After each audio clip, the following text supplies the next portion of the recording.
Olá! Nesse vídeo, vamos dar prosseguimento à formatação de tipo de dados. E normalmente, quando a gente coloca um dado em uma célula com o formato de moeda ou contábil, automaticamente entra o separador de milhar ou de milhão dentro daquele número. Mas isso também pode ser feito sem que o dado esteja com o formato contábil ou de moeda. E para isso, eu vou selecionar as minhas células que vão da D3 até a D9 para vocês verem como isso pode ser feito. Uma forma é clicar aqui nesse botão dentro da guia página inicial, que é o botão chamado de separador de milhares. Outra forma é clicar com o botão direito do mouse e ir em formatar células ou clicar com o atalho Ctrl+1. Eu poderia vir aqui em número e eu tenho uma opçãozinha aqui embaixo que significa usar separador de milhar.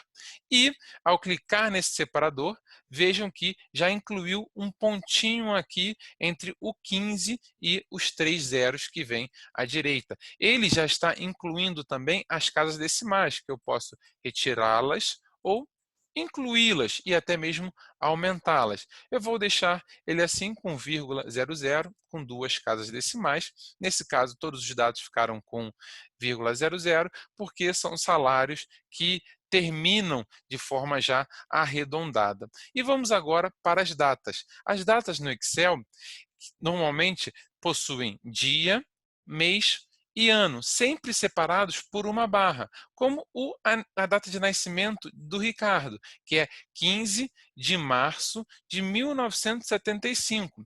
É importante vocês saberem que toda data dentro do Excel é um número, e isso pode ser feito da seguinte forma: eu vou selecionar todos os meus dados que eu possuo nessa tabela na coluna C, que eu faço clicando no Ctrl Shift e para baixo. O Ctrl para baixo ele vai para o término dos meus dados e Ctrl Shift para baixo ele vai para o término dos meus dados, selecionando todo aquele conjunto de dados. Com o Ctrl+1, vou para a parte de formatação de células, já estou aqui em data, porque ele já reconheceu que aquele formato com barra entre dia, mês e ano é uma data. E aqui eu tenho várias possibilidades. Mas para saber qual é o número do Excel associado àquela data, basta eu vir em geral.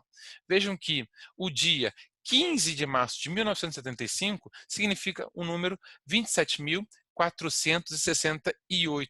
Já o dia seguinte, o dia 16 de março de 75, significa o número 27.469. E assim por diante. Cada dia no Excel significa um número diferente.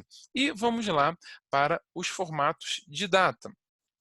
Se eu quisesse mostrar para o usuário o dia da semana, vírgula, o dia do mês, o mês e o ano, essa seria uma possibilidade. Tá? Outras possibilidades que eu tenho aqui dentro é colocar de forma invertida: ano, traço, mês, traço, dia. Eu poderia deixar apenas o dia e o mês, e eu tenho várias possibilidades aqui dentro que vocês podem ir explorando em casa e testando, vendo qual que é a melhor para a sua necessidade da planilha. Nós podemos vir aqui, olha, aqui dentro de data, e temos duas possibilidades aqui já pré-estabelecida para a gente. Data abreviada, que é o que nós já estamos acostumados a utilizar e era o que estava na nossa planilha anteriormente, com dia, mês e ano, sempre separado com a barra. E a outra forma que ele já nos dá é a data completa, que é o que nós vimos anteriormente, com o dia da semana, o dia do mês, o mês e o ano. Eu vou apertar Ctrl Z para voltar para a formatação que nós tínhamos anteriormente. E agora vamos para os horários, para as horas dentro do Excel.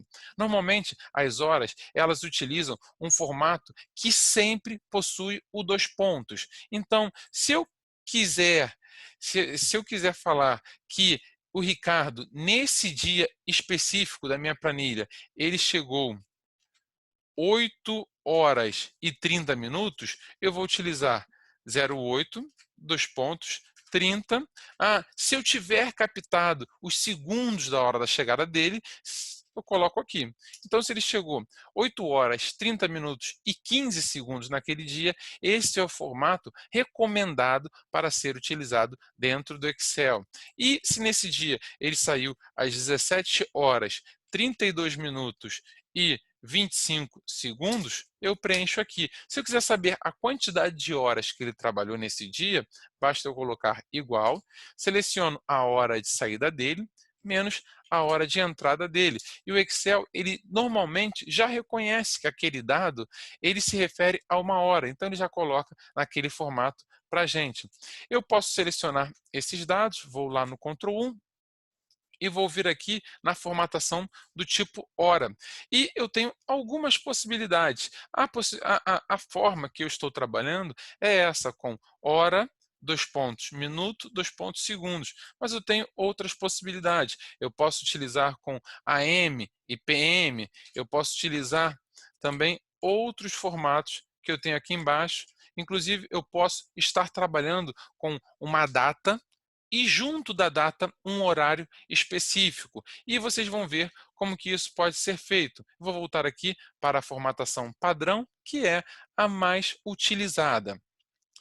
Digamos que aqui no Ricardo, ele tivesse nascido exatamente na metade de um dia, ou seja, ele nasceu meio-dia do dia 15 de março de 1975. Então, eu vou entrar aqui nesse número com o Ctrl+1, eu vou alterar ele para o formato geral e vejam que o número está com 27.468 e eu vou alterar isso para 0,5.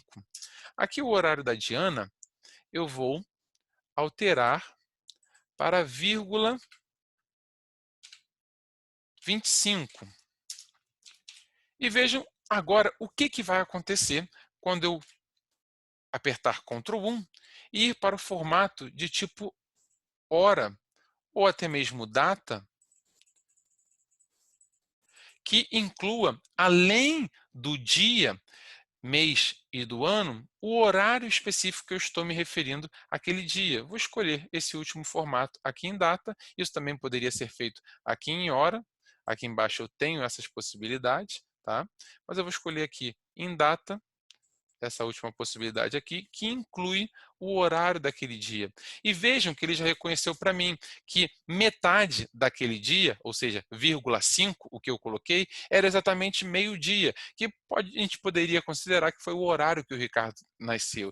Já a Diana, como eu coloquei 0,25, ou seja, ela nasceu em um momento que já tinha se passado 25% daquele dia, ou seja, um quarto daquele dia. Então, ela nasceu às 6 horas da manhã. E espero que tenha ficado claro para vocês. Até o próximo vídeo, pessoal.